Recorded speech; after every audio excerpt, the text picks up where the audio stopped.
Hello. Nice to meet you. I'm trying to understand a little bit textile industries.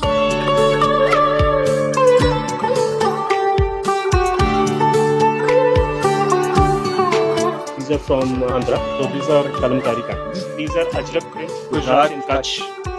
This is Jamdani from West Bengal.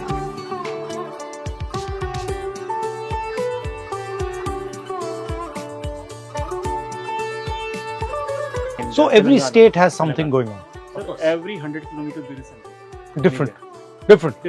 You got into this business yourself or your My father. Your father. HPC So you is learned. my father. So you learned from him.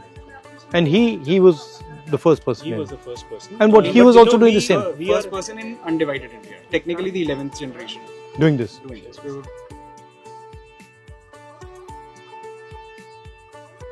This is man-made or this is natural? Natural. These are all All 100% cotton. premium cotton. All cotton. This is 100% lawn. cotton. This is lawn. This doesn't feel like cotton at all. कि Karachi lawn Hmm. ये वो lawn है but वो India से जाती है अच्छा. Because India produces the India produces the largest finest, amount of cotton in the world. And apparel textiles is something that India has always been strong at. Romans used to buy muslin from India and boast about it, right? जो chintz है, जो आज इसको आप देख रहे हो, this is chintz print. This was taken to France, named chintz. Actually, India का था.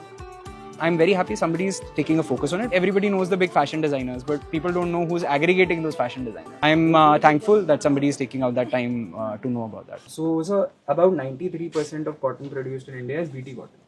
BT cotton is from a strain of cotton that was produced by Monsanto. Yeah. Okay. And 93% Monsanto का cotton है. जितनी बार हम cotton का बीज बोते हैं इंडिया में उतनी बार हम US को पैसा देते हैं. Our native strains are dead. How much money goes to the US because of this BT cotton? Couldn't say. But 95% production is.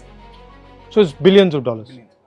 Now that India is becoming its own global leader and future यही है, we should start promoting our own cotton. Not that cotton strain from That is outside. the thought process. कि अगर ये हो तो और better होगा. Then we have variety of cotton. And Kala cotton requires like getting 70-80% less water than it. आज सबसे बड़ी समस्या ही पानी. जैसे मैंने बताया कि BT cotton is cotton from outside of India, right? वैसे similarly all certifications governing जो हमारी factory को govern करते हैं are from outside of India. Every single time we get a certificate or a factory gets a certificate, money is going directly out of India. Government could technically make a self-governing certification body. The auditing can be done by international standards but run by the Indian government for Indians. So who is the competition to India? The Chinese, Bangladeshis, or is it everybody's doing their own Of thing? course, China is it's a big competition. The reason behind is Their machinery is little more stronger. The finishing edge is more stronger than India. So that is the reason they do. Bangladesh is cheaper is because they import from China and they make it there. Add value Very addition. cheaper. Value addition is the Indian strength. That is the reason we are still surviving.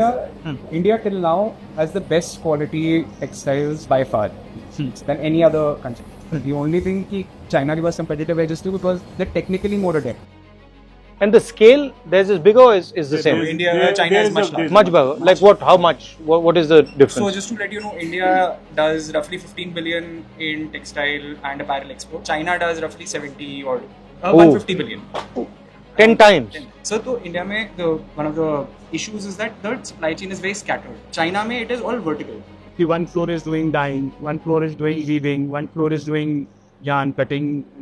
Right. And here, if you want to do dyeing, you got to go somewhere else. Because इतना बड़ा infrastructure है नहीं. So you're talking about like a big textile zone. Zones should be the proper zones जहाँ पर सारी चीजें मौजूद, not just one. Due to हमारी लैंड भी जो बहुत महंगी होने की वजह से हमारे जो इंफ्रास्ट्रक्चर्स हैं वो प्रॉपरली बड़े डेवलप नहीं हो पाते हैं बिकॉज उसकी कॉस्ट फैक्टर्स लैंड की वजह से ही जो है फंडिंग बहुत ज़्यादा टाइट हो जाती है. सो अगर हम इंफ्रास्ट्रक्चर प्रोवाइड करा पाएँ प्रॉपर जो हो रहे हैं लेकिन उसमें इंफ्रास्ट्रक्चर में वर्टिकल सेटअप्स की ज़रूरत है. वर्टिकल सेटअप्स की ज़रूरत है कि उसी जोन में right from fibre to product अगर बने तो हमारे कॉस्ट फैक्टर्स पे भी फर्क आ सकता है. How many people are working in this in hours in India? Massive. मतलब कितने? What? You can imagine if it's a 50 after yeah, it's Biggest. second largest economy. And what are your comments on the different parts of the value chain? Farmer, producer, designer. What is Farmer it? is grossly underpaid. Huh. actually this is where India loses out is because अगर cotton produce हो रहा है and cotton fabric बिक रहा है तो उस बीच में at least 10-20 hands get changed. इस logistic supply chain को we need to shorten. Otherwise it is going to be incredibly hard कि हम farmers को कुछ दे पाएं. And how do you shorten it? So technically government should do processing houses. The same idea you're saying. Put it all together. Okay. Thank you very much. Lovely to see you. Thank you, ma'am. Thank you. Nice to meet you. Thank you so much. Yes. Our hope is that of course the voices get heard and practical things get implemented. हमारे पास integrated structures को support मिले. हमारे जो textile industry है वहाँ पर R&Ds के लिए, रिसर्च एंड डेवलपमेंट के लिए कुछ हेल्पिंग सेंटर्स हों, जैसे गवर्नमेंट की तरफ से बेस्ट ऑफ द मशीन्स हों, वो सपोर्ट लेवल गवर्नमेंट लेवल चाहे स्टेट गवर्नमेंट या सेंट्रल लेवल से दें, वो इंडस्ट्री वहाँ पर बहुत अच्छे से फल फूल सकती है. So I'm glad that somebody is making and taking out that effort and hopefully that can result in a better future for apparel and textiles in India.